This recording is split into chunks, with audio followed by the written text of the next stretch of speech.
Hello friends, welcome to my channel digital classes. आज की video के अंदर हम डिस्कस करेंगे टाइप्स ऑफ क्यू के बारे में। इससे पिछली वीडियो के अंदर हमने डिस्कस किया था क्यू के बारे में, क्यू क्या होता है, उसके बेसिक ऑपरेशंस क्या होते हैं, एल्गोरिथम के बारे में हमने सब कुछ डिस्कस कर लिया था। आज हम डिस्कस कर रहे हैं टाइप्स ऑफ क्यू। स्टार्ट करते हैं वीडियो को। सबसे पहले टाइप्स ऑफ क्यू में 4 टाइप्स होते हैं क्यू के: simple Q, circular queue, priority queue और डी क्यू। तो वन बाय वन इन सब के बारे में डिस्कस करेंगे। सबसे पहले आता है सिंपल क्यू के बारे में। देखिए, इससे पहले वाली वीडियो के अंदर जो हमने क्यू के बारे में डिस्कस किया था वो सिंपल क्यू ही था। सिंपल क्यू में क्या होता है, जो फीफो के रूल को स्ट्रिक्टली फॉलो करता हो उसे सिंपल क्यू बोला जाता है। सिंपल क्यू के अंदर क्या होता है, एक एंड से इंसर्शन होता है, एक एंड से डिलीशन परफॉर्म होता है। इंसर्शन कहाँ से होता है, रियर एंड से होता है, और डिलीशन कहाँ से होता है, फ्रंट एंड से होता है। तो इसे सिंपल क्यू बोला जाता है। रीड कर लेते हैं। In a simple queue insertion take place at the rear end and the removal occur at the front end. It strictly follow the FIFO rule. FIFO के रूल को फॉलो करेगा। FIFO मतलब जो सबसे पहले इंसर्ट हुआ है वो सबसे पहले ही क्या होगा, आउट होगा। तो ये सिंपल क्यू के बारे में था। ये बिल्कुल ईजी सा था। नेक्स्ट जो डिस्कस कर रहे हैं वो है सर्कुलर क्यू। सर्कुलर क्यू के अंदर क्या होता है, सिंपल क्यू जैसा ही होता है, बस बेसिक एक डिफरेंस क्या होता है कि जो इसका जो लास्ट एलिमेंट होगा वो पॉइंट आउट करेगा फर्स्ट एलिमेंट को। तो इसके अंदर देखते हैं। देखिए, लास्ट एलिमेंट क्या है, रियर के अंदर जो होगा, जो लास्ट एलिमेंट होगा वो पॉइंट आउट कर रहा होगा फर्स्ट एलिमेंट को। तो ये क्या हो गया, एक सर्कल बन गया। इसको आप इस तरह से भी समझ सकते हो, जैसे हमारे एक माला की बात करें, एक रिंग की बात करें, तो उसमें क्या होता है, सारा का सारे एंड एक दूसरे के साथ जुड़े होते हैं। तो फर्स्ट सेकंड के साथ सेकंड, थर्ड के साथ थर्ड, फोर्थ के साथ फोर्थ, किसके साथ, वापस फर्स्ट के साथ में। तो अगर इस तरह से अगर कोई सर्कल बना हो तो वो क्या कहलाएगा, सर्कुलर क्यू कहलाएगा। In a circular queue all the nodes are treated as a circular. सभी नोड्स को सर्कुलर ट्रीट किया जाता है। और जो लास्ट नोड होती है वो कनेक्टेड होती है वापस किसके साथ में, फर्स्ट नोड के साथ में, वापस फर्स्ट नोड के साथ कनेक्टेड होगी। Circular queue is also called the ring buffer. इसे रिंग बफर भी बोला जाता है। इस डायग्राम के थ्रू हम इसे समझ सकते हैं। फ्रंट एंड में हमारा ये कुछ डेटा एलिमेंट है, फिर उसके साथ नेक्स्ट एलिमेंट, उसके साथ नेक्स्ट, इसके बाद में क्या होगा, जो लास्ट एलिमेंट होगा वो किसके साथ जुड़ा हुआ है, फर्स्ट एलिमेंट के साथ में जुड़ा हुआ है। एक नेक्स्ट एग्जांपल ऐसा देख सकते हैं। देखिए, एक क्यू ली हमने जिसमें 10, 20, 35, 15 और 25 ये सारे के सारे आपस में जुड़े हुए हैं। और जो 25 होगा बाद में दोबारा किसको पॉइंट आउट कर रहा होगा, 10 को ही पॉइंट आउट कर रहा होगा। तो इसलिए इसे क्या बोलेंगे, सर्कुलर क्यू बोलेंगे। इस एग्जाम्पल के थ्रू इसे देख सकते हैं कि यहाँ पर 10 और 25 आपस में वापस जुड़ गए हैं। नेक्स्ट आता है प्रायोरिटी क्यू के बारे में। प्रायोरिटी क्यू क्या होता है, एक क्यू जिसके अंदर क्या होता है, एक प्रायोरिटी का यूज किया जाता है डेटा को इंसर्ट करवाने के लिए। रीड करते हैं इसको। A priority queue is a special type of queue in which each element is associated with priority. कि हर एक एलिमेंट क्या होगा, एक प्रायोरिटी के साथ में जुड़ा होगा।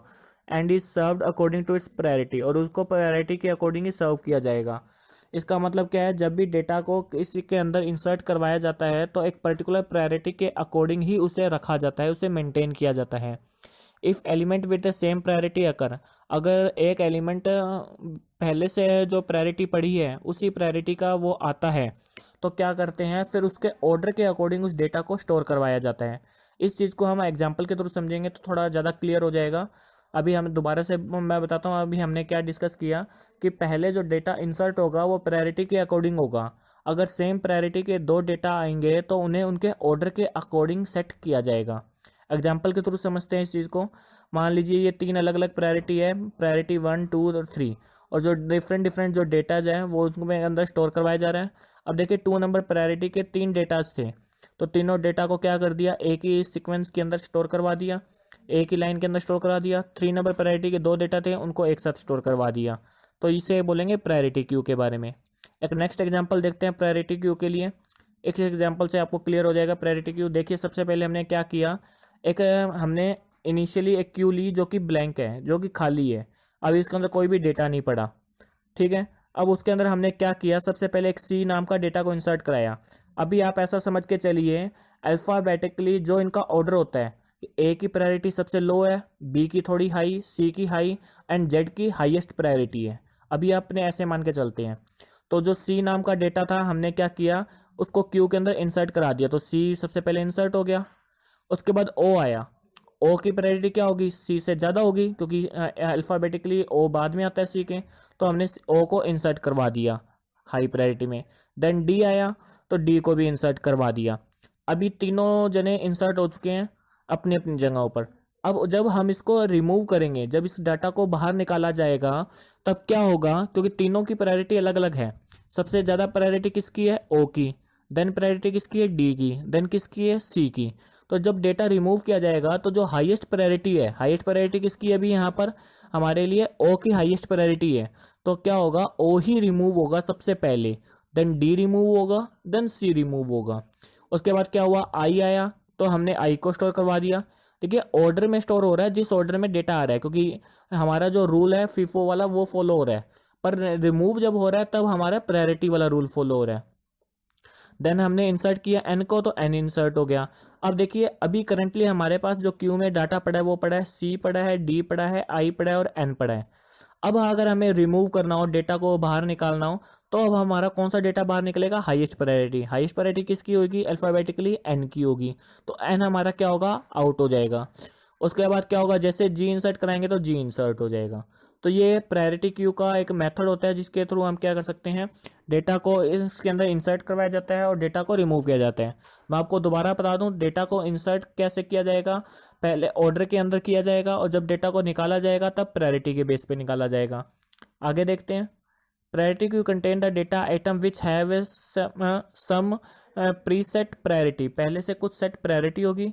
while removing an element from a priority queue the item data item with the highest priority is removed first, कि जिसकी प्रायोरिटी सबसे ज़्यादा होगी वही सबसे पहले क्या होगा, रिमूव होगा, जैसा ये भी हमने ऊपर एग्जांपल में देखा। In a priority queue insertion is a performed in a order of arrival, कि जिस ऑर्डर के अंदर वो आए हैं उस ऑर्डर के अंदर ही, फीफो वाला जो रूल है उसके अकॉर्डिंग हम क्या करेंगे, अराइवल के ऑर्डर के अंदर ही हम क्या करते जाएंगे, डेटा को इंसर्ट करते जाएंगे। एंड डिलीशन किस ऑर्डर में परफॉर्म होगा, वो प्रायोरिटी बेस पे परफॉर्म होगा।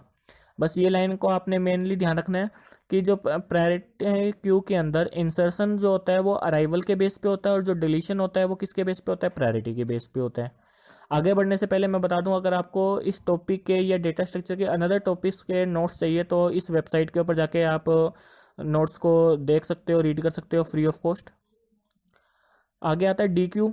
डी क्यू क्या होता है, देखिए जो सिंपल क्यू और डी क्यू बिल्कुल डिफरेंट है। सिंपल क्यू के अंदर फीफो का रूल फॉलो होता था, यहाँ पर फीफो का रूल फॉलो नहीं होता। इसके अंदर दोनों ही एंड से आप इंसर्शन और डिलीशन करा सकते हो। सिंपल क्यू के अंदर क्या होता था, वन एंड से इंसर्शन होता था, वन एंड से डिलीशन होता था। तो बस इतना सा ही डिफरेंस ध्यान रखना है कि इसके दोनों एंड से ही इंसर्शन और डिलीशन परफॉर्म हो सकता है, चाहे वो फ्रंट एंड हो चाहे रियर एंड हो। इसलिए इसे क्या बोला जाता है, डबल एंडेड क्यू भी बोला जाता है। आज की वीडियो के लिए इतना ही रखते हैं, बाकी डिस्कस करेंगे नेक्स्ट वीडियो में डेटा स्ट्रक्चर के एक नए टॉपिक के साथ। Thank you.